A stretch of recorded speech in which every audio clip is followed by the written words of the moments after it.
Ұлы дала аңыздары яссауи жайлы қиссалар кітабынан. Сайрамдағы Ахмет. Ахмет 7 жасқа толғанда әкесі оны Бахаудин Исбитчаби ұстаздың медресесіне береді. Ұстазы әппақ шапан, ақ сәлде тағып жүргендіктен халық ақ ата атап кетіпті. Ыбырайым ұлына келіп, тақсыр, атамыз ертүріктен қылған сөз бар. Балаңды 7 жасқа дейін хан қып сыйла, 7-ден 15-ке дейін құл қып жұмса, 15-тен соң дос қып сырлас деген. Ұлым бүгін 7-ге толды. Жаста алған білім тасқа қашап жазғанмен тең. Енді оқымаса кеш болар. Атасының емес, адамның ұлы болуды үйренсін деп әкеліп тұрмын. Сүйегі біздікі, еті сіздікі деп аманат етті. Ахмет есейгенше сол медреседе тәлім алды. Құран мен сүндеттің мәнін біліп, шариғатқа жүйрік болды. Келі кітапты белден төмен ұстамайтын, мінезі сынық, тіл алғыш еді. Өзгелерден ерекшелігі Ахметтің медресеге кірген ізі болатын, шыққан ізі болмайтын. Ұстазға арқасын көрсетпейтін, әдебіне риза боп, ұстазы дұғасынан тастамайтын. Арада біраз жыл өтіп медресені тәмамдар кез жетті. Ағата шәкірттерін сынау үшін, шырақтарым, медреседен түлеушар сәтте келді. Соңғы сынақ, кім зерек, кім керек, кімнің миында жай ғана дерек.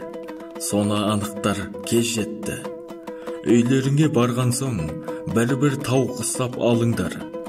Тәңірдің көзі түспейтін, Құдай байқамайтын, бір қалтарысты тауып, тауықты бауызсаңдар. Қаны сорғыған соң алып келіңдер деді. Шәкірттер, ой, сол да сөз болып па? Деп ұстаздың айтқанын бұлжытпай орындады. Ертесі таңда басын салбыратып, бір-бір өлі тауға келді. Тек Ахмет қана тірі тауықты дорбасына салып алды. Шәкірттері оны көріп, қыран топан күлкіге қалды. Бірінен соң бірі іліп әкетіп, Ахметті әжуалай жөнелді. Тауық бауыздай алмадың ба? Әлде үйіңде пышақ жоқ па? Деді бірі. Әлің келмесе, бізге айтпадың ба? Бауыздап берер едік, деді екіншісі. Қазір қоразға әлің келмесе, өскенде бұқаны да піше алмайтын шығарсың, пәтші қара, деді үшіншісі. Бірі елді қыран топан күлкіге қарық қылып, Ахмет олардың сөзін көңіліне алған жоқ. Тіпті ілесе күліп, көңілді отырды. Кенет ұстаз кіріп келді. Тапсырма не болды? Деп сұрады. Орындадық, деп шәкірттер шу ете қалды. Қай жерде сойдыңдар? Соятын жер таптыңдар ма? Деді. Мен қалың қамыстың ішіне апарып сойдым. Мен тас қараңғыда, ну тоғайда бауыздадым. Біз түн ортасында орада сойдық. Ал мен қаптан шығармай, жанын алдым деп, бірінен соң бірі жамырай жөнелді.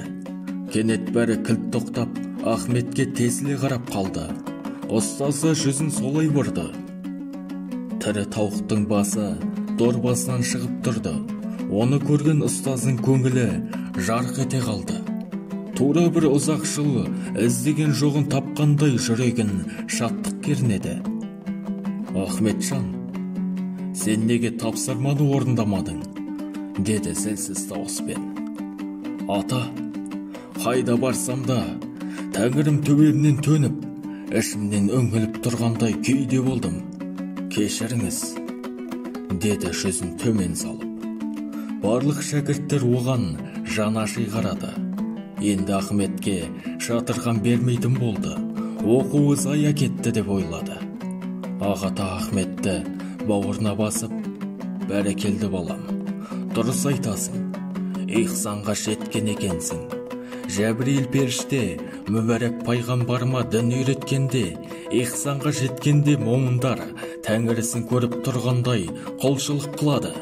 Көр алмаса тәңірім мені көріп тұр деп намаз оқиды деген еді. Ахмет дұрыс айтады. Тәңірі тағала жаратқан құлдарының іштен де, тастан да бақылап тұрады. Ол халді сезу үшін көңіл көзі ояу болу керек. Саған енді сайрам тарлық қылады. Дүниені кезіп үлкен ілімізде, деп батасын берді. Ішінен Құдай қаласа, осы еккен егінімнен бір алтын дарақ шығатын сияқты.